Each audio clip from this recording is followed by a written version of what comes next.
have you back. We are so happy. Yes. I hope mlijibamba na our last video yenye tulikuwa nafanya overview of how our previous year was. Yes. This year we are back. We are bigger. We are better. I hope you get your breakthrough. Amen. For real. Kuna mtu comment hiyo. Amen. Truth cast. That is a story for another day. Oh my God, that episode was amazing. Anyway, as you can see, we have a new face with us today. Yes. Fun fact, tulikuwa na yeye high school, the same class, but she definitely alisikiliza class. Mimi nilikuwa nimelala. Atatuambia madhambi zote za space.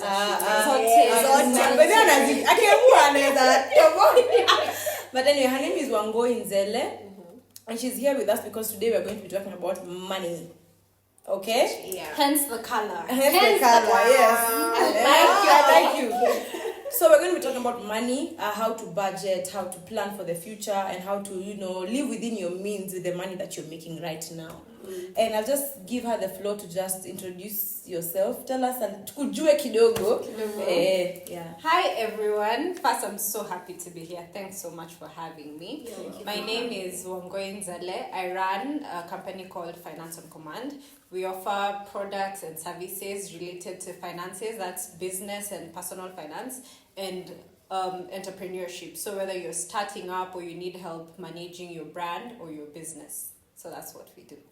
So any mama pesa. If you want to start a business and you're wondering how to plan your money, she's your person. Yeah. And she's also on Instagram, Finance on Command, right? Yes. Yes, Finance on Command. Yes. So now let's get right into it. Cindy. Yeah. So this is a scenario. Let me say you're a girl in your mid-20s, of course, just like most of us here.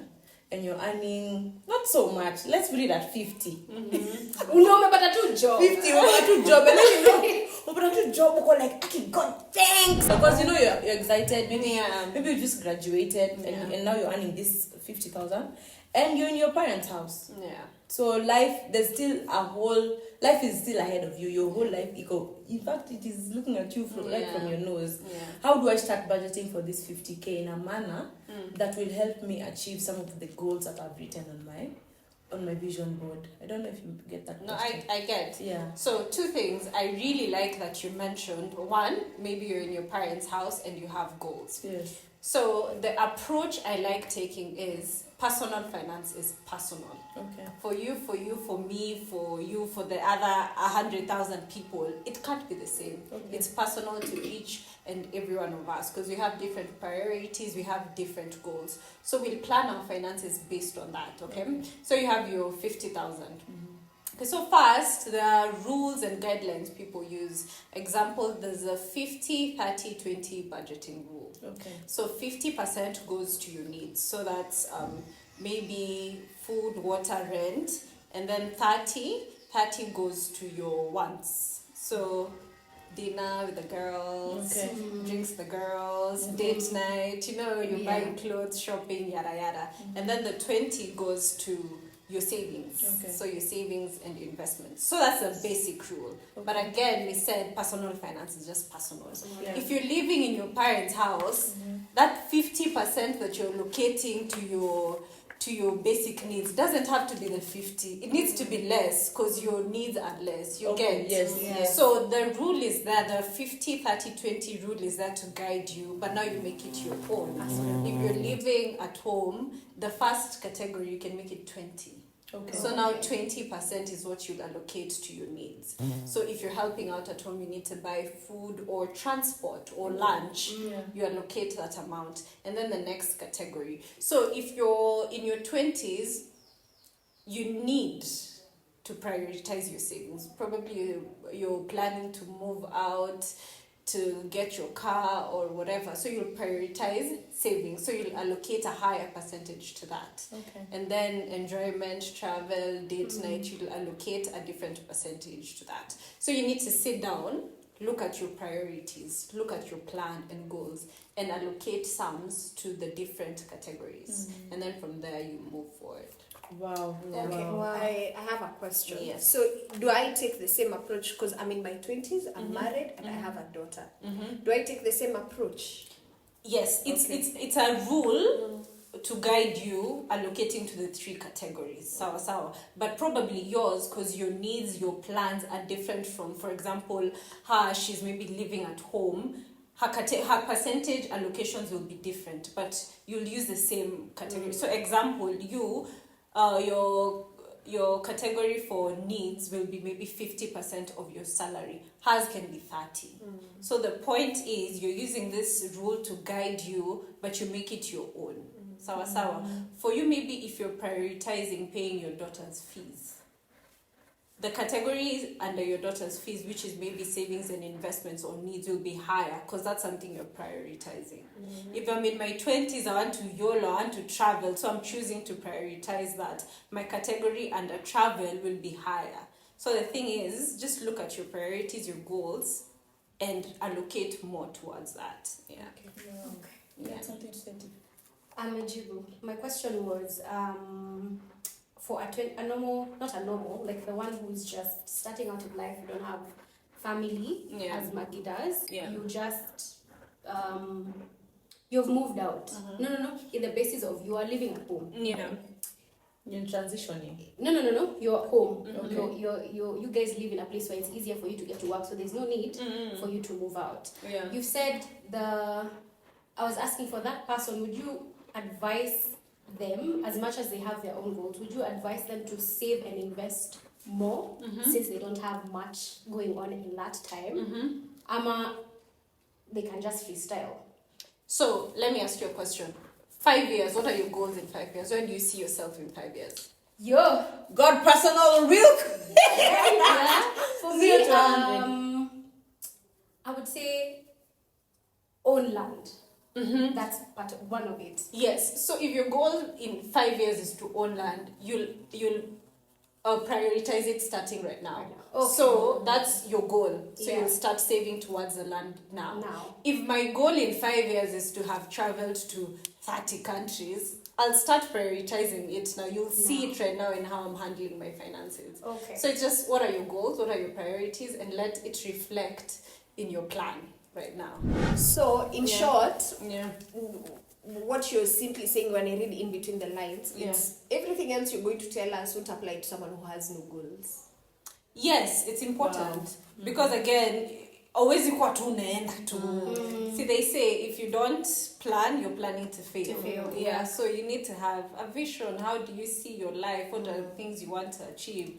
Yeah, we say, like, for example, Coca-Cola. Si wanakanga chini, wanapanga goals zao, nini. There's some families who do that. So why not do that for yourself? For yourself, Yeah, because you're an entity on your own. You have different aspects of yourself. Sit down, plan yourself. Where do you want to see yourself in 5 years?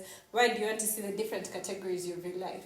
Career, relationships, social life, finances. You need to plan all that. Move from that. Yeah. I think I just like the first point you started by saying. You said financial planning is very personal. Yes. So even as you're watching, whether you're making 50, less or more thousands, you have your own personal goals and you're your own person. Yes. So your interests and your preferences might be different from another person. Absolutely. So you've mentioned something that I really want us to talk about because, we are all young and I'm even sure most of our viewers are also young people. Yeah. You've spoken about YOLO. Yeah. There are people, especially, and I've seen this thing mostly with guys. Yeah. They'll go work very hard, make 100,000. And then they're like, wow, Nikona 100,000. Oh my God. Mtanitambua. And then now there's this excitement that comes with handling a lot of money. Yeah. How can you advise a young person? Because you see, most of us, especially these guys who work online, wanapata do haraka. Yeah. But utapata hiyo do wamekaa nayo. Ajui afanye nini ama sasa anafanya nini YOLO. Sijui wameenda Kitengela, wameenda Kajiado, wameenda Naivasha, Yeah. And now you're living one place to another but you don't know what to do with this money. Yeah. So now my question is, Umeongea tu kitu ikadon on me. Na wala nimefanya hivyo. Sorry. So my question is, now I'm a young person. I've gotten a lot of money. Pengine hata amebet. Because most young people are betting anyway. Money, you know, pesa tu yeah. imekam. It's not money that you've worked hard for. Yeah. How can you advise a young person to handle that money? So one, I believe it all starts with mindset. So equipping yourself with the necessary information by simply watching this podcast. By My guys. Yay! At this point, share, Subscribe. So equipping yourself with the right information. There's so many free resources. Even this podcast, YouTube, Wameja, IG, we give information for free. Yeah. So equipping yourself with that information so that hata ukipata hiyo pesa unajua kuna money market unaweza weka pesa, unajua kuna there's an opportunity somewhere, unajua kuna crypto, unajua kuna equipping yourself first with the right mindset. So I think that's important. Just sasa mtu akona hiyo mindset, akona hiyo information, akona hata tools. When you get the 100k, because it's in your mind, you're like, oh, I need to save. I can put this money in the market. I can deposit kidogo in the circle. And I know balance. I don't quite believe in the word balance because I don't believe you can ever find balance. But unaweza jaribu. Usave uyolo, because I mean, At the end of the day, it's your money. You have to enjoy it anyway. So kuna hiyo unajaribu tu kubalance. Both sides of it, uyolo no, ujipange for the future. Jojui itapatikana. There's a friend of mine who says, ukipata pesa, jiulize, hii pesa yenye nimepata sahi inaweza nipeaje pesa next week? Wow. Next month. Tena, like, isikuje ishe. How can it serve you better? How can it serve you next time? It's a shame if you're earning a lot and you're still living paycheck to paycheck. I know. It's a big shame. Wow. It is, but it is such a reality. Yeah, it's such a real, and it makes me want to question. There's this thing, Kwele book, Psychology of Money. I don't know if you've read it. This person talks about people's relationship with money. Tell me about that thing, because me, I don't understand it. What do you kuna watu wenye watapata pesa na pesa itaendelea tu kukuja. Umefanya umeenda kwa affirmation kwa kioo, you are a millionaire. You are a you know, and still haija manifest. Haija manifest venye unataka. What is that line that differentiates people from when you wako na good relationship with money? I'm putting it in quotes because I've still not understood it. And then the people who now are living paycheck to paycheck. Mnaget swali yangu? Kidogo. Acha niseme what I think and then uniambie kama nimejibu. So, they say year 1 to year 7 are very formative years in a child.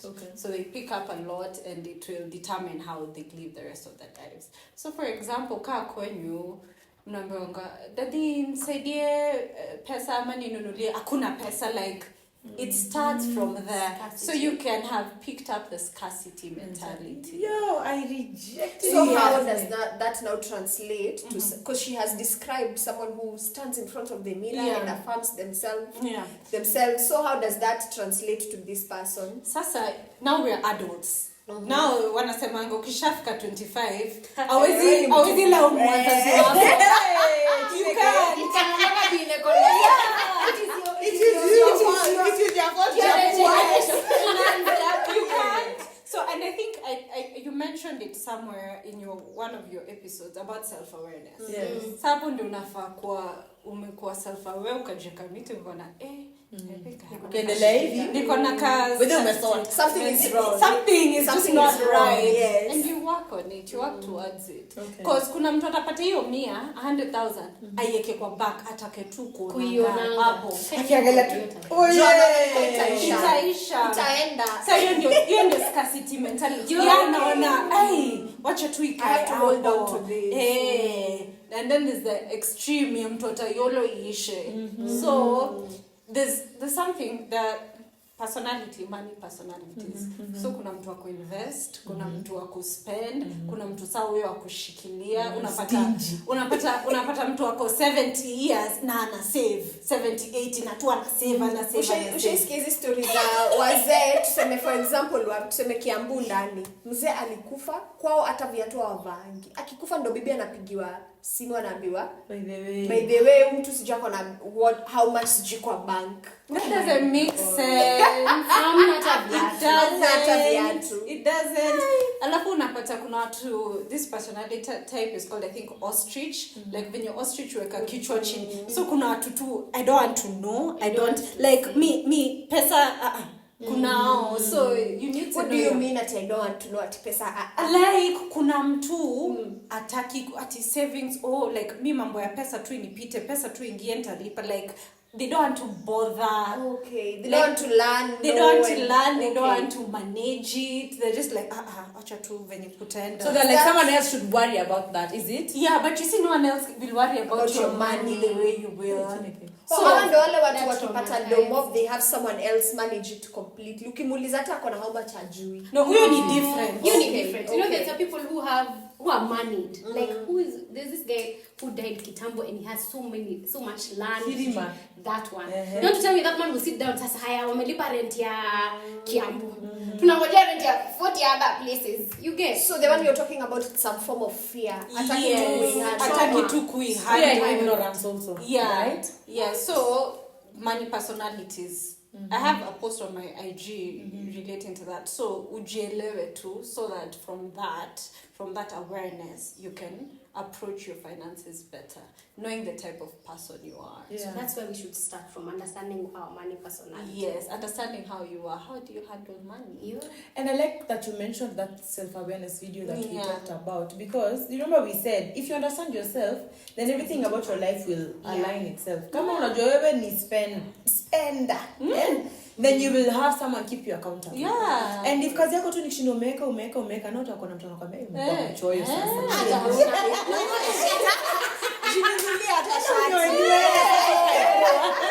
You know, now you will not be able to understand what you need. But I also like that you said that when we are young, we pick from our environment. Absolutely. Because you could give us that you umefika tu 1 to 7. No, okay, 1 to 7 wanasemanga they're very formative. I think so that's where you start. Very formative. That's why you start like picking to habits. You pick. So from 8 onwards, sasa unaishi na what you pick. Of course, yeah, mainly, but of course utaendelea pick more and more and more. Yeah, and chances are that hata vitu zingine zita change. Maybe you learn on a podcast like this when you're younger, and then it'll change your mindset. But there are some things kutoka tuko. Yeah. When Tifa anasema yake anaanga tu 100,000 kwa bank. You know, maybe ndo venye walikuwa pengine tu walikuwa naona tu hiyo gari hata tu ipakiwe hapo aionage tu. Ni kama vile mlikuwa mnaambiwa there's money. Yeah, you work hard, money comes. Yes. Huyu anaenda na blow 100k leo anasema ni pesa itarudi. Yeah, and then also like right now the people you hang around with. Kama tutakutana na Spencer alafu tutaguzia pesa, I'll pick up a thing or two. Yes. Yeah. You get, we'll discuss money and then I'll go, hey Spencer, I'll say story ile savings account, hebu niangalie hiyo story. That's so true. the people you also that is very true. Kama wabesha zako ni wajinga na mko watano mko wasita mko watano. That's very true. So you're saying from age 1 to 7 being the formative years, a parent should start teaching a child, since we're talking about money that young. Yeah, even if it's as subtly as getting a piggy bank for them or explaining basic buy sell. You give someone money, they give you items. Like even as subtle as that, even as subtle as telling them when we go to the shop, I need to give this person money so that they give me when I go to work, I'm given money. Like even if it's as subtle as that. Hata inanikumbusha there's some people who've picked debt because they walikuwa wanatumwa. Endo mama nani akupatie maziwa nitamlipa. So wamezoea hivyo ndio kunaendana. Emergency 2K. I don't know. That's where they picked it. Ama amezoea kila saa kuna mtu anabisha kwa mlango, amjalipa rent, you know, so like inakuwa an issue. But now as an adult, after from 18, 16, now it's your responsibility to figure out, apa, there's something that didn't go right. What can I do? Who can I talk to? Nakwambia let me see my so you mentioned unasaidia watu pia to start up business. Yes. So when I come to you, able tupeleke roughly through that process. Nimekuja sasa kwako nataka kuanza business. Nimekwambia how to start a business now. Okay, so one, you businesses start for mainly two reasons. We'll just say mainly two reasons. One, you have a passion. So you have a passion about hair, you have a passion about skin, so you'll start your business based on that. Two, when you identify a gap in the market. So for example in the podcasting space, muone venue ni shida, atupati venue ni expensive, guys need venue, so you'll start your business based on that. So those two reasons are where business ideas come from. So you're saying on passion and need basis. Yes. Okay. So for example, you come tell me I want to start a business to create venues, shooting spaces for podcasters. Now I come in with the help, of course, with someone from my team with the research. We look at your competitors. We look at the viability of the business. Can it really work? Yeah, because at times when you're in your head, it works. Yeah, in your head.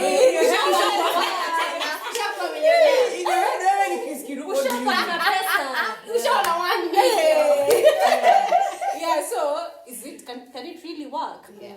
And then what you need to start up the business. So kuna startup fees for the space, you need to maybe renovate, get location, kuna studio licenses. When it comes to your employees, you need to pay them, kuna maybe NHIF, kuna all those things. So we just do all the background work for you, and then you figure it out from there. Wow. And then if you want us on board, you can say that as well, but sasa groundwork. For example, in late December, I had a client, she had an issue getting nice decor items because she was setting up a house and she couldn't get that. So she was like, I want to start this business, I need you to tell me if it's viable. So we went into the research work, what you need to start up, how much it will cost, where can you source your items, which shippers will you use, air, sea, which are the options, what are the costs, setting up in Kenya, what are the locations, what are the options, and all that. And then when we give you everything, it's a meeting. Are we doing this or not? Yeah. So you're not telling the person this is not viable, you're just giving them this is what's kwa ground. Yeah, you give them the pros, the cons, unamwambia tu advice they decide. Yeah. Okay. Yeah.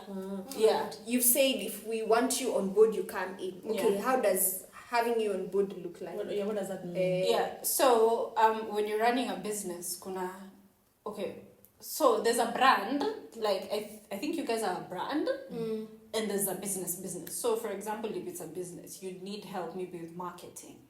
Kuna watu watakusaidia marketing, strategies and actually implementing, and then running a brand. Si rahisi. Unapangaje operations. Me, I love operations. Like mi niambie niwapangie. Leo tunafanya hivi. Wewe ndio utafanya like operations. How are things going to run? Shoot inafanywa lini? What's the venue? Things like that. Running operations, management. If it's products zenye zinakuja lini. And a big thing, systems. Okay. Yeah. Systems are important. So for example, kama ni systems, if you're having products, where do you list your products? How do we know what product is there? When someone buys a product, how do they actually buy it? How will they get the product? How do they pay? So such systems. So just managing operations, the whole thing, strategies, setting strategies for the year. I've been doing that in January and just aligning with the goals, 5-year goals and all that. Okay. Yeah. And do you do that at a cost? Of course. Okay. Free.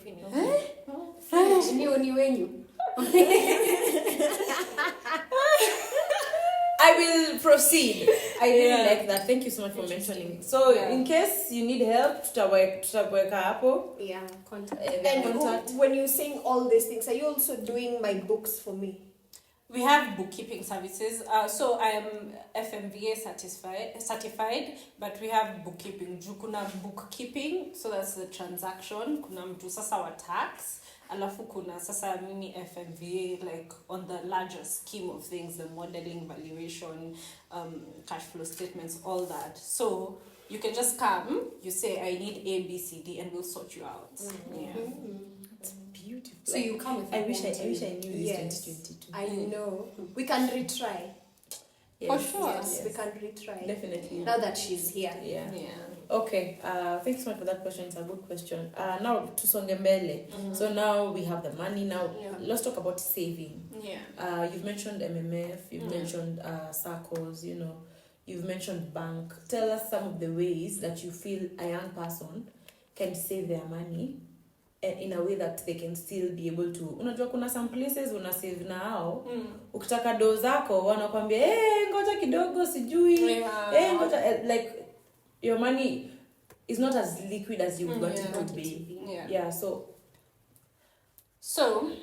two things. One, the types of savings. Okay. Yeah. You could say you can be saving to spend. So I'm saving to buy a car. Okay. Save to spend. And then there's saving for future. So for example, I'm saving for my child's education. Yeah. So you're not draw to me in the future. And then a key one, emergency fund to just buffer yourself. What else? And then there's sinking funds. Yeah. So sinking funds in kama you save to spend. So for example, kwa mwaka unajua uko na birthdays kadhaa. Unajua January.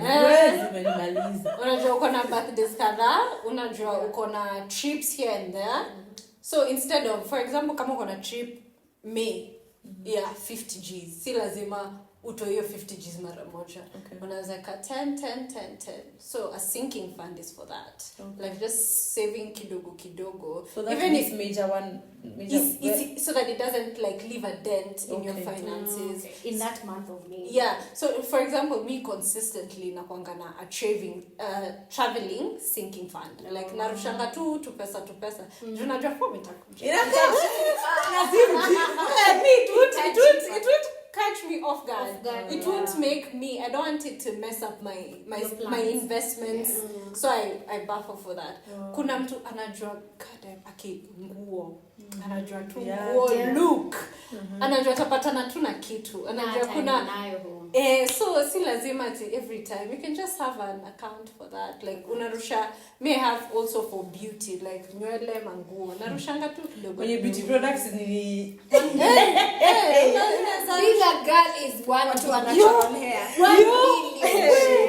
So like you stay ready. You just stay ready. Okay. So kuna different types of savings. Okay. So you just prepare based on it. Juvenye mimi nimesema mimi nitakuwa na yangu ya traveling. Si lazima uko na hiyo. It's not your thing. Si a must. Kuna mtu ata prefer kukuwa na gari. Because anajua garage, mafuta atakuwa na hiyo. So like what based on your life. Yeah. What would work for you? So kuna hizo different kinds of savings. So now where are you putting the money? Yes. Again, it depends on the purpose of the savings account. Example, kama ni pesa ya mtoto shule. I can go to the bank or insurance for that, for an education policy. Unaona? Kama ni emergency fund. So for an emergency fund buffers you in case of a job loss or death or what else? Sickness for that. So unajua ni kitu itakupata leo utahitaji pesa kesho ama hata leo. So you need your account to be accessible. Okay. You need that money to be like itoke si ati waseme tulinunua shamba sasa utangoja no I need it now. So you look for accounts that when you put in the request 3 hours wametoa pesa yako. Money market is usually quite good for that. And then another thing when you're looking at savings, the interest rate has to beat inflation rates. Andika hiyo kwa notebook. Yeah. Sema tena. The interest rate has to beat inflation rate. Juu kama 1,000 sahi itaninunulia glass 3. Mbona niweke pesa pahali nikitoa ininunulie less? My money is losing value. It shouldn't be like that. So for example, if the inflation rate right now is 9%, your savings account inafaa kuwa 11, 12. Ebu ngoja. Yeah. Sip juice kwa Breathe. Breathe, girl. Wow. Ebu define inflation. Business studies are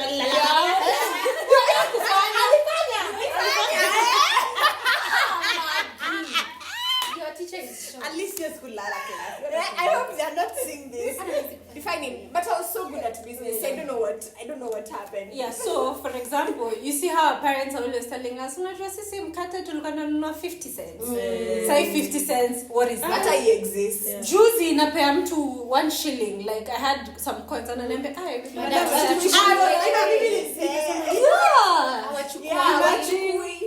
so the difference in the value of money then and now, it may depreciate. So sasa kuna inflation. Oh, that's what is called inflation. Yeah, so your percentage ni the rate. Okay. Rate ya venye vitu tu zinaenda. Okay, now that I've gotten that, repeat that statement you had said. Yeah. Do you what? Yeah. So if the inflation rate, and this is like countrywide knowledge, iko hata ukigoogle sasa utapata. Kama rate ni 9, wanakuambia pesa yako ita lose value na 9%. Next month. Okay. So kama unaweka hiyo 1,000 pahali na wanakuambia for sure ita lose by 9%, basi pesa enye una gain interest inafaa kwa hiyo 9. Juu for example, ukilose 9% ni tuseme 100, ikilose 100 unataka pali umeka pesa iku earn more than that 100, so that your 1,000 bob will serve you the same. You get? Yeah, so where you're putting your money, the interest rate, what your money is gaining should be higher than what your money is losing, the inflation rate. Yeah. So kama this Sasa is nimeget. thao.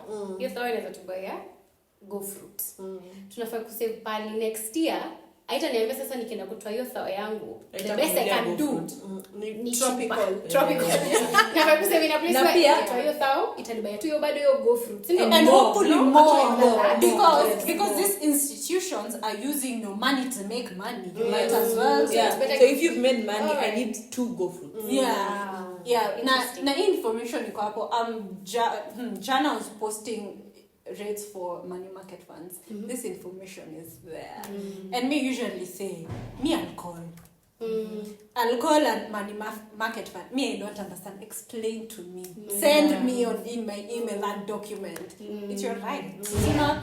Yeah. You need to understand. So What like they're offering. find out this information is there. Call them. Yeah. You need to know. Wow. You need to due diligence. Umesikia? Yeah. Usiseme kuambiwa. So you've said save based on the need. If you're saving for something that's coming a little bit later, spread it in a way that it's not going to leave a dent in your pocket or in your money at that time. And if you're saving for death, sicknesses, save where your money is going to be easily accessible. Yes. Yeah.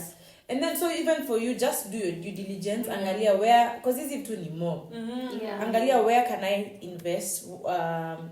I noticed some of them wako na a minimum amount of money that you kuna zenye unaweza anza na 10k, kuna zenye unaweza anza na 100k, others ni a million. So jijue na leo. Kuna as low as thou. MMS. Yes. As low as thou. Kuanzisha. There's one you can deposit as little as 100 bob. Yes, I've had that one.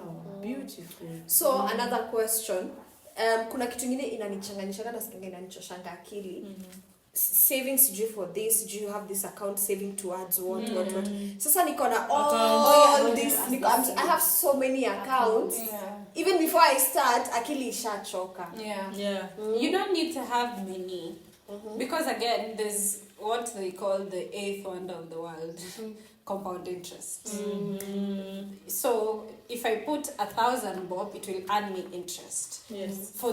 For example, this month, waki calculate interest yangu ya the next month, hata calculate 1,000 bob. What I calculate the principal amount will be the 1,000 bob plus the interest it gains. So do your compound in. Are we together? Yes. Sip drink.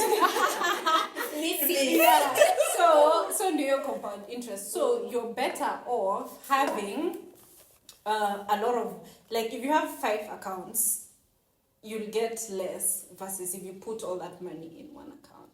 So again, need to ujieke meeting if you need help. Say that again. You've said if you have, for example, kama uko na account 5, itaku earn a certain amount. Yes. But when you have it all together, it's more likely to earn you More interest because of your compound interest and all that. So again, ujieke tu meeting, one 5 manage 5 accounts, make and manage even 20. Because I know mini kosa kuna mtu it's too much. Yeah. So jieke to what would work for you, what makes sense. Because you can have one sinking fund, but unajua kwa hiyo account pa 10 ndio whatever nyumba, hiyo ingine ni ya nini, hiyo ingine ni ya nini. So again, you don't have to have all these accounts. Yeah, you really don't have.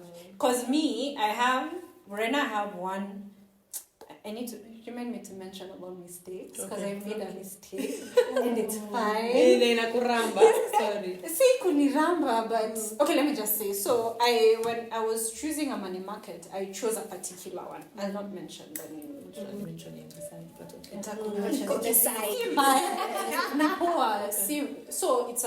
So at that point, I really wanted to open an account, and I opened, and I'm so happy and proud of myself. I made that move. Yeah. So 1 year later, I'm like, I don't think it was the right one for me.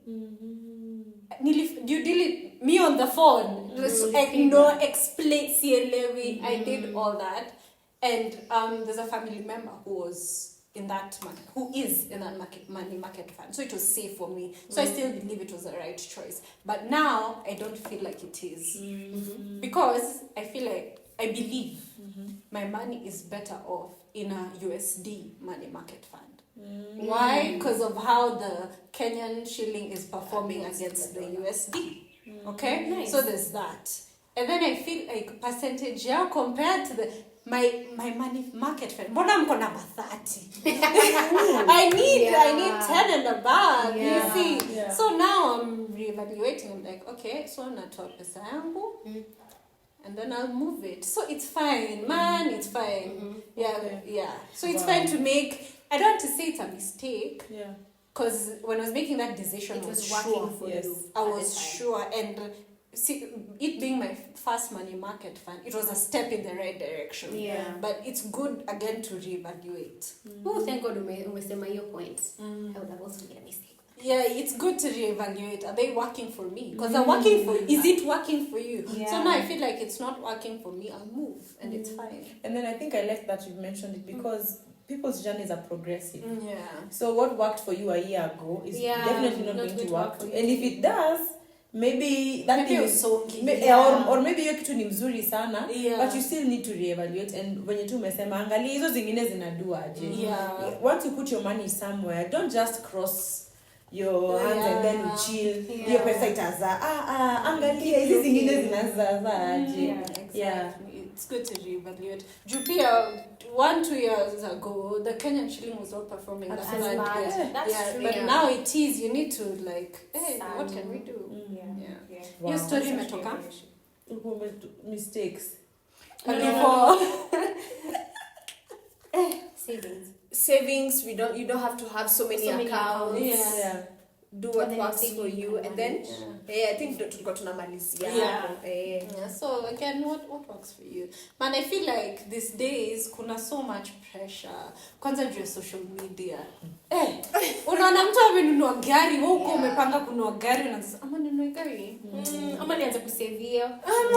So like you need to be laser focused on your goal, but be open to taking positive criticism and just looking, oh, wewe amefanya hivyo, what would that look for me? Like unaangalia sit with a usifuate pepo. Yeah, pressure pia. Yeah, just unaangalia but isiku affect sana. Just look at, oh, Spencer amenunua gari. Oh, akigari, what was your process? Yeah. How did it affect your finances? Yeah. Could that work for me? No. I think I can wait another 2-3 years. Yeah, it's not a priority Wow. for me. Yeah. Again, remember the first thing we said, personal. Self-awareness is very Okay, so now that you've mentioned the mistakes, I think we can talk about them kidogo tukielekea kwa life insurance and retirement. And planning for retirement. So now you've said you told us that example of a decision you made a year ago, and now you're feeling like right now staying there would not be a good decision. What about guys who are kama mimi pia mimi nataka kufungua hizo MMF? What are some of the mistakes that I should look out for, not to do, as not a to beginner? make? So as a beginner, yes. For example, in your example, the money market. So, and please, this content is there in detail for free on my page. So Finance on command. Finance on command. So due diligence. So una search kwanza. Watu wamekuwa na drama. Juu inakwanga kwa news. Like when you search something on Google, kuna all alafu sijui images alafu news, like kama umekuwa na drama utajua, and that's a red flag. Yes. So maybe you to avoid sawa. Okay. Interest rates, unaangalia interest rate yao. Kuna management fee, like they'll charge you based from your interest watachukua. What's that rate? Hizo ndio vitu una compare na their competitors. There's I think you need a withholding fee or something like that. What else do you look at? Accessibility of your funds. Kuna watu wanasemanga they'll take 72 hours. Like another reason why I chose this money market, 3 hours washanipa pesa yangu. So I liked that. And then the amount you need to open. Utaweza na hiyo 50. Na hiyo so. Ama tu pale uende tu ole wathao. Ni sawa pia, you know. And then the minimum amount you can deposit. So for example, based again on you, kama unapatanga pesa yako every day, kama there's the fund that allows you to deposit 100 bob deposit. Kama unapatanga pesa yako every day, unajua that will work for you. Jutarusha kaso mbili ni every day. But if that's your lifestyle, the one where the minimum deposit is 5,000, that's not really helping you in your journey. Because you wouldn't make that 5,000. So again, you check the minimum amount to open and the minimum deposit. Kitu job. Yeah. So what else? I think that's it. And then you check if they're legally registered. Okay. I think that's it. You need to check. Do your due diligence. Like hakuna haraka. So as we wind up, mimi niko na swali nataka kuuliza. Okay. Unatuuliza sisi sote ama unauliza kila mtu? So, sahi.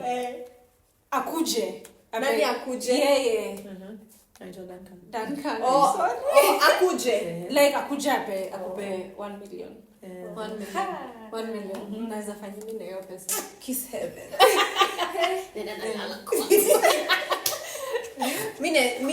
The very first thing that may hit my mind is how can I invest it?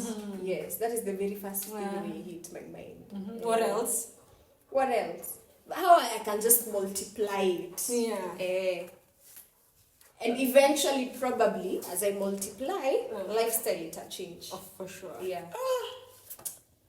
You will know.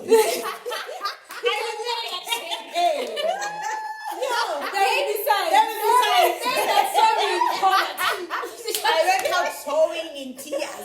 I will give you joy. You will know. I think I'm being genuine. Like you will know. You will know.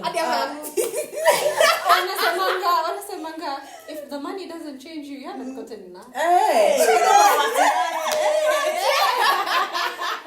Oh my God. I think for me, in terms of lifestyle, there are just some worries that I will not worry about. I'll plan even how kupika kwa nyumba. I will buy gadgets that will make my life easy. That's what I'm saying. Gadgets that will make my life easy. akina washing machine nini. Yeah. That's number 1. Number 2, I think for me, investing like in those MMFs and now a biz. Because I'm in that mind frame of now thinking of going back to business and so and So million. $100 USD. I'll think about going back to business. It's something I want to do. I think is of course nitaanza na tithe because me I'm a firm believer in tithing because I'm a believer. Sitacheza nayo. So you're number 1. You're number 1. Then kwa church yenye naendanga and then the rest now level up in the smooth. There will be sides. There will be toga na Coca-Cola. Mi kwanza nitalala. Juu nikianza sasa saa hiyo. Nikianza saa hiyo.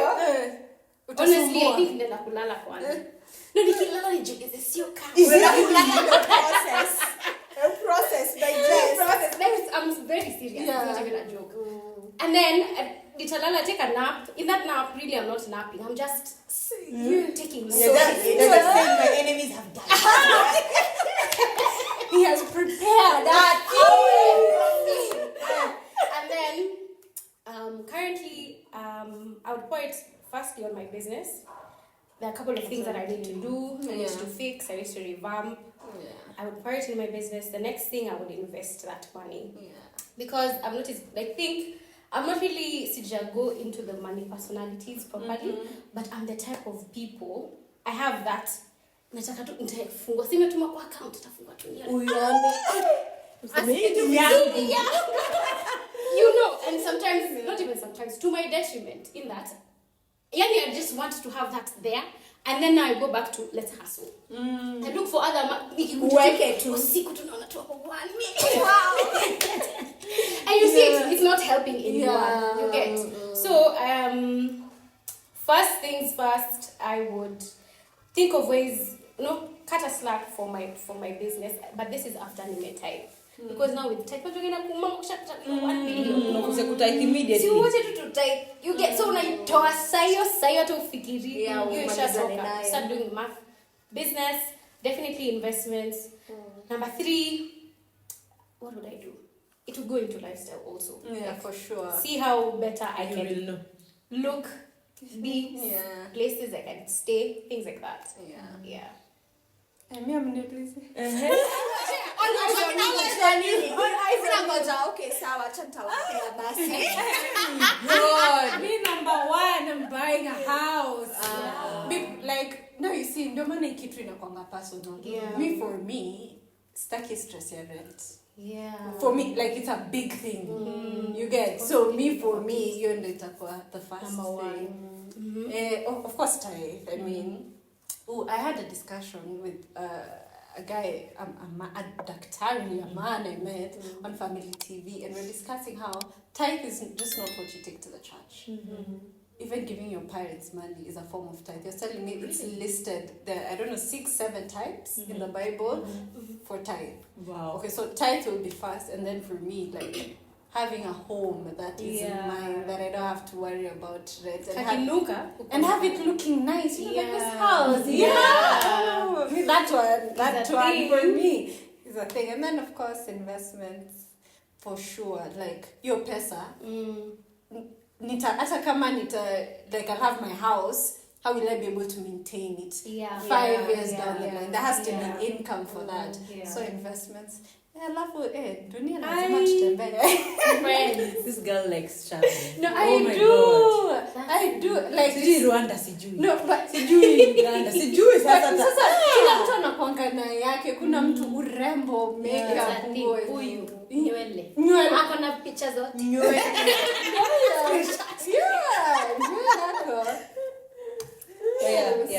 It's an amazing thing. And no ukitravel, I'm just like, please say hi to them for me. It's a good thing. So now as we wind up, I want us to talk about now you mentioned it to Maggie when you're telling her that aki plan for school fees ya mtoto wake, anaweza consider some insurance policies that will help her manage that. And then najua pia kuna insurance policies zingine zenye zinakusaidianga it's like a form of saving. Unafika mahali now you say you want back your money, wanakupea na interest yako, and then inakuwa nika umejilipa in a way. Ebu tell us more about that and tie it to also retirement. Oh my God, there are many. Okay.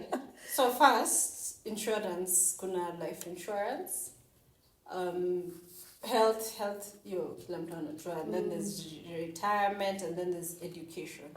And like there are many easy products. Mina kwambia ziko, and the providers are there.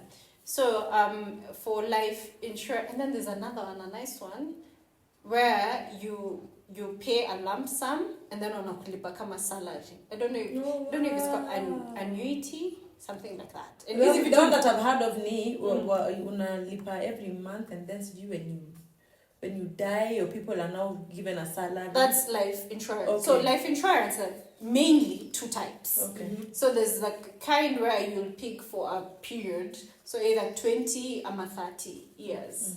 And then it will just run for that period. So for 20 years, you're paying something to life insurance every month? Yes. Okay. Now, and then, so the money, your beneficiaries ni sasa watu watapewa pesa. They'll receive money for a fixed period of time. And then there's the one where your beneficiaries ideally receive money forever. So upon your death, kuna payout watapewa, alafu hiyo ingine, so they'll put it somewhere, they're given us cash, and then they'll put it somewhere, alafu wanaitoa kidogo. So life insurance is just a way to ensure that your people are taken care of. And then, wow, I like that you mentioned it that way, because kuna hongana this weird myth, especially around let me say some Christians, wanasemanga ukiweka life insurance hiyo ni kama ushaona utakufa. I'm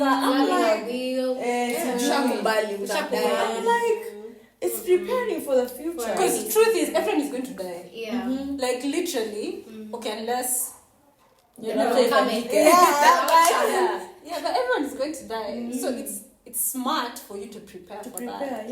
It's smart, like unajua familia yako itakuwa poa. And especially for this now life insurance, you're sure if you have a small kid. Yeah. And you and as much as unamlipia school fees nini kuna yenye unamwekea such that if anything happens, mtoi at an 18 atakuwa stranded. You know?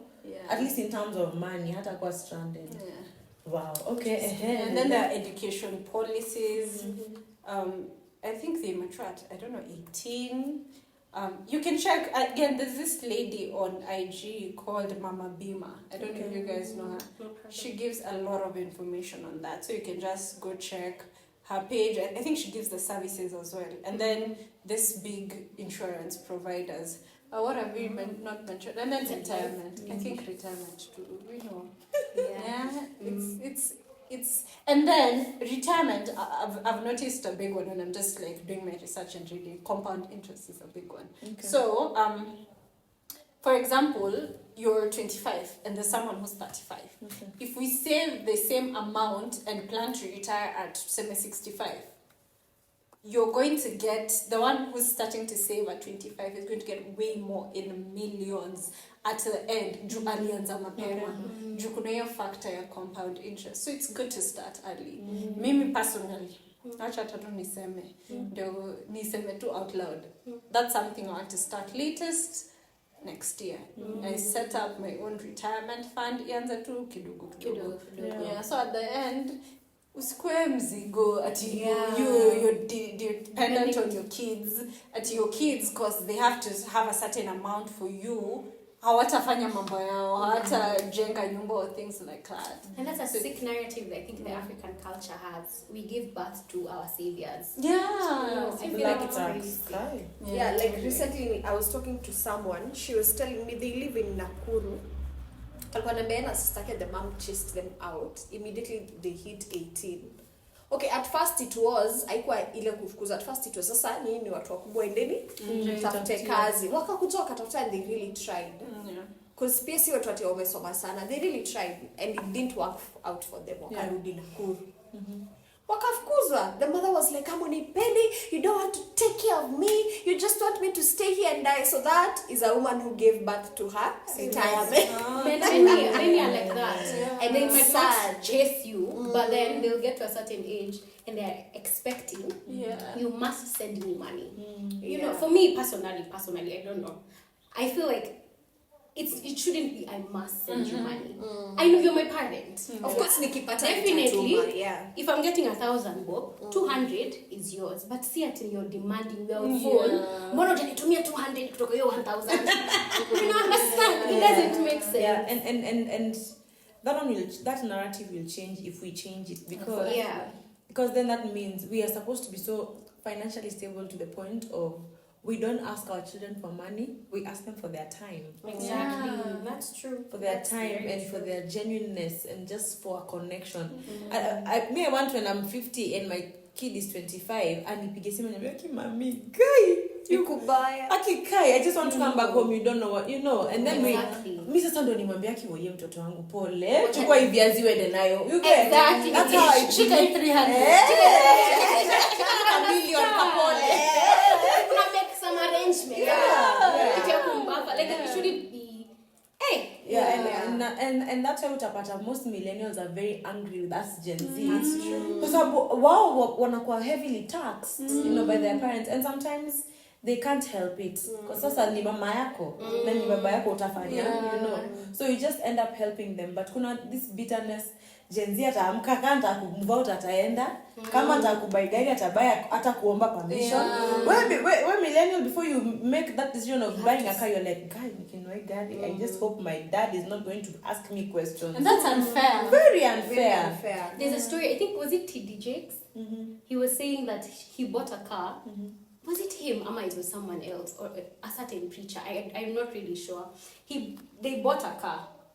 Yeah, but they couldn't drive it to their mothers. No, it is a lady. It's a comedian lady. They were having like a panel sitting like this, and she was saying she bought a car. Like anajenga nyumba, and she bought a car, but then she couldn't drive it to her mom's compound. So angeacha sina kwa stage, anaacha gari kwa petrol station, anapanda nduthi afike home. Jua maswali. Ndio mamake asione ni kama akona sasa uko na pesa, hata tulikuwa tunahitaji, hata unajua sijui nini, and really you've probably saved towards it. And the day the mom found out, it was through her relationship. Now the guy, she wasn't open enough with the guy because the guy was close to the mother.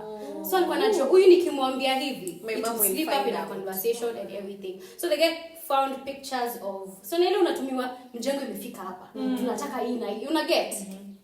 Akapata hizo picha, and then akakuja akajua madhake akikujanga home anachanga gari, Jojo toka home na gari, the guy amemona na gari, so akafikiria ni public knowledge. She has a car, you understand? So he didn't know that she leaves it at the petrol station. Akapigia mamake simu, because now this guy was also an entitled human being of nisaidie.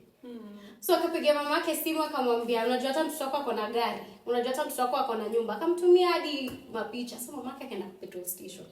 No, you sana wenyewe Ameingiza Going to your death. Ameingiza gari vizuri, ametoa bagi yake vizuri, anaita pikipiki. Akaona mamake anaona kama pikipiki. Akaona mamake kimka barabara, sio mamake amemwangalia hivi. Oh my God. But that is bad. And that conversation was just very chaotic. Unaringa sasa utaki Exactly. That is what she feared came to life. The mother was like, wewe uko na pesa sasa uoni, kumbe nikikwambianga unitumiange X and X unaniambia ati hauna pesa na ni uongo. No, dima kwa sababu kweli ana pesa, because I'm trying to build. Yes. You understand? I'm trying to make my life. Yeah. But for those who read their Bibles, even the Bible says the parent leaves an inheritance for the children. See, child that is sando inheritance yako. Sasa tuta change. Yeah. Sasa tutakuwa na trust fund baby.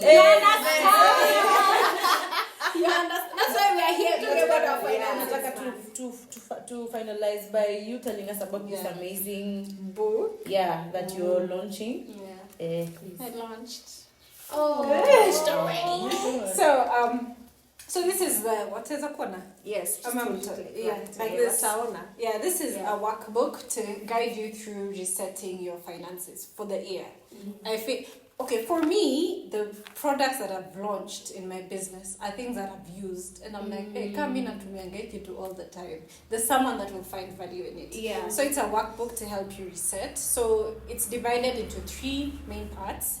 So the first part, reevaluating your 2023 finances. Evaluation tulifanya. How did I handle my finances? What were the key hapa kuna notes Spencer. Like, how did your past year look like? And let me just highlight. So you look at your accomplishments, what habits, what steps, who supported you to make your accomplishments. The ones that you didn't accomplish, what are your lessons? What are you carrying forward lessons-wise to 2024? Because like you learn from your mistakes and you learn from your wins. So hizo ndio vitu sasa utabeba 2024. Let me highlight something. I really wanted to put losses. I feel like we don't really talk about losses. Na ni kitu normal. Money losses especially. Yeah, labda 2023 kuna mtu alikuomba pesa, ukampea 20 akurudisha. Hiyo ilikuwa loss. So there's a part for listing your losses. Like what losses did you encounter? Mine were crypto. Kidogo crypto. It's fine. Yeah. It's fine. Like it happens. Yeah. So kuna part you look at your losses, and then the affirmations throughout the 30 pages is, I leave behind any guilt or shame associated with the financial losses and move forward with the lessons learned. So there's a part for that. So each page has a unique affirmation. Yeah, each page has this one part here. Okay, let me see the next step. So hiyo ni part 1. Unaangalia 2023 alafu unaona nini unabeba forward. The second part is kuna a bit of information. Cause ni sawa 2023 imepita. But before we move to 2024, we have to equip ourselves. Yeah. We have to equip ourselves with budgeting. That's why kuna budgeting, how to budget, steps to budget, and then there's a budgeting template to equip yourself. Jowezi and na the same information uko nayo 2023. Kuna part ya savings and investment, types of savings, type of investment. So kuna a crash course, you learn vitu, income enhancement, because mina semanga, yes, we can cut down expenses, but you can only cut down as much.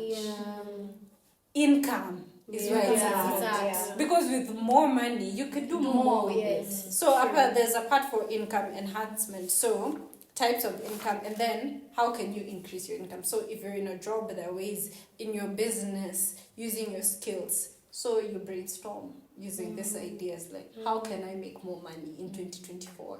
Because with more money, you make more. Like with a lady I follow. Decisions. Yeah, there's a lady I follow, my inspired. Mi nakwambia, like she earns like I think 500. The wealth advocate? Yeah. Depression. Okay, see no. Not really depression. Like it depends on how you look at it. This babe. Hey! I'm usually so motivated. I know the first time actually, I think I saw it last year. Last year, December, and the year was just ending a bit rough. So I saw the income, I'm like, she earns, and then she pangas it so nicely. Right? And me, I'm just like in my head, because she's, I think, 37. And she's a lawyer, yes? Yes. So me, I'm like, okay, now, like, 10 years down the line, kuna kaivi, because it's possible, like, it's so doable. So, income. Like, I was saying, your story I was saying, kama na 500 anafanya hivi. Yeah. That's why it's art. She's very. Because kama na 500 unatai 50.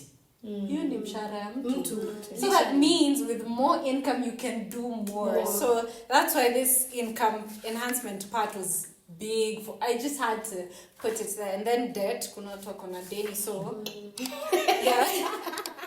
The techniques, strategies to pay, and then you plan for them. And then lastly now, so umeangalia lessons zako za 2023, kuliendaje 2023. For example, mi niliona income yenye nili earn. So from those figures, from analyzing, I knew what I'm setting for my goals. You'll go through how to budget, income enhancement, savings enhancement. Utachukua goal unataka from there. And then now you come to the 2024 part. This part is setting your year at a glance. Because like me, I'm very visual. Napendanga tu kupanga vitu at a glance. So this part utaangalia January watu birthdays mingi. Utakuwa umeandika hapo niko na birthdays 20. Unajua April nataka kwenda sijui wapi. Unajua February na March kuna girls trip. Unajua every month kuna something. So you list that so that you can plan for it. And then finally you set goals. Nice. Alafu set goals, please, we're just not saying. You set and you break down the goal. Why? What's your motivation for this goal? I want to set aside 500,000 to start my business. Why though? Why? What does starting a business mean for you? Starting a business for me means consistent income. It means building eventually generational wealth. Having something to leave to my children. With that in mind, with the why, you're 500, utaifanyia kazi, because you know why you're doing it. And then breaking it down, you're 500. See 500. Ni divide by 4. That's a certain amount per quarter. It's a certain amount per month. Hii pesa itatoka exactly wapi kwa income gani. Itaenda wapi. So you just need to set the goal but break it down. Yeah. So that's what the workbook is for.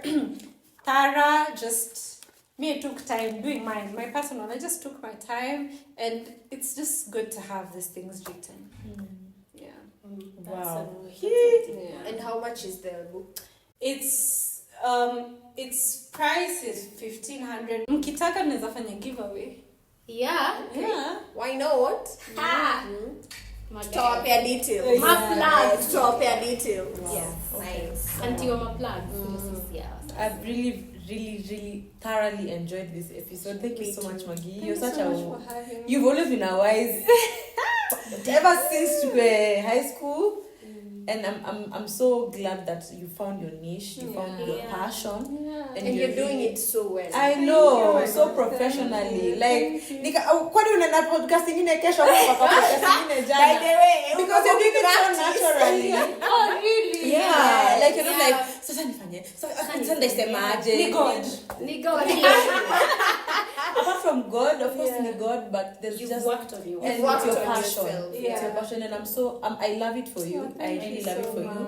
Thank you for agreeing to honor our invitation. Thank you so much. Thank you. We are so honored, and I believe even as we progress, because I know right now we've just touched on personal finances. There's now the aspect that you are talking about business. There's someone mwenye amekuwa na deni anataka kujitoa kwa deni atasaidika aje. I still feel that this is something that is still going to grow. Absolutely. Truthcast featuring Finance on Command or Finance on Command featuring Truthcast. But I believe that these are conversations we really need to have. We need to talk about money. Yeah. Guys are always talking about relationships, but we need to talk about money. Your relationship will be easier if once you figure out your money.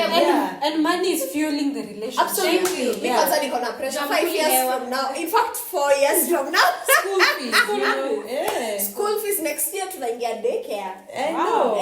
Na si cheap. Thank you. Aki, asante. Maestro. On camera, off camera, I'm so happy that you came. Thank you so much. Thank you so much. And even for our viewers, please follow her on Instagram. Yes. Finance on Command. Najua itakuwa inapita hapo chini mkiendelea kuwatch. Yeah. Follow her, DM her, ask her questions.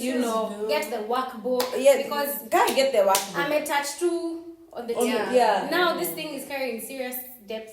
2024 to cheeky. Yeah. And if you want to start a business na umekwama, I think you'd better spare those thousands that atakucharge, but ujue set the pace for your business. Exactly. Me genuinely I wish ningekuwa najua hii kitu 2022, maybe I would not have made the same mistakes I made in my business. Maybe I would not have lost it in the manner that it did. Or maybe I would have been able to revive it. But again, things happen for a reason, but I believe there's restoration. So tutaongea on the side, but guys, I hope you've loved this episode. Yeah. Write down there, comment, ask your questions. Yeah. Remember to reach out to Maggie. And don't be foolish. Always pewa information alafu your life continues the way it was. Please. Yeah. For free. Don't guys. be foolish. Ni two bundles zake utakuwa Ni unatumia. bundles tu. Anything you want to say to the viewers before we finish? No, just to say personal finance is personal. It's Yeah. different for everyone, and just if you want something to change, you have to put in the work. Yeah. So if you want your finances to change, you have to do the research, plan, and with time it gets easier for sure. With time, it can be hard to budget month one, but down the line, man, you can even do it in your sleep. It becomes easier, and when you see the results, it becomes even easier and more fulfilling. So My last question, for how long have you been doing this? Oh wow. good question. Hey, me. I was doing business even in high school. Yeah. So it's been a journey, man. It's been a journey, but professionally, I'd say 3 years. Wow. Yeah, but now I'm so, I'm grateful for my dad, because these were conversations we were having, even kitambo in high school. My dad used to give us money, anasema hebu niambie kwanza kabla nikupe allowance ya this other week ulitumia aje pesa. You get, it's been so, you get the information over time of I've failed in businesses, please. Yeah, so How did you recover? Because no, but let me tell you one thing. Your next business will not be what it will be if you had not failed. Yeah.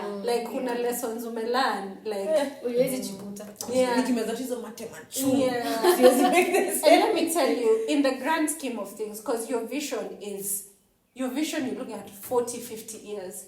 This failure, this 1 year is so small when you look at the bigger picture. Yeah. So it's it's nothing. When you look at the bigger picture, it's nothing. Wow, thank you so much. So you started personal finance when you were young. Yeah, it's just always Budgeting been and everything. it's always been a thing, man. Oh, It's always been a thing. Wow. But also, after you're professionally, 3 years is a long time because you've met with so many people. Yeah. In that one, just as you work for only a week, no feel like you may live a month. So 3 years is a long time. Speaking from experience. Anyway, Yes. we shall not delve. Thank you again for coming. Thank you, our viewers, and we hope you've enjoyed. Remember to like, share, subscribe. Yes. Comment. Reach out to Finance on Command on Instagram. Yes. Get the workbook. Yeah. Yes, get the work. Yeah. Till next time, it was amazing. Bye.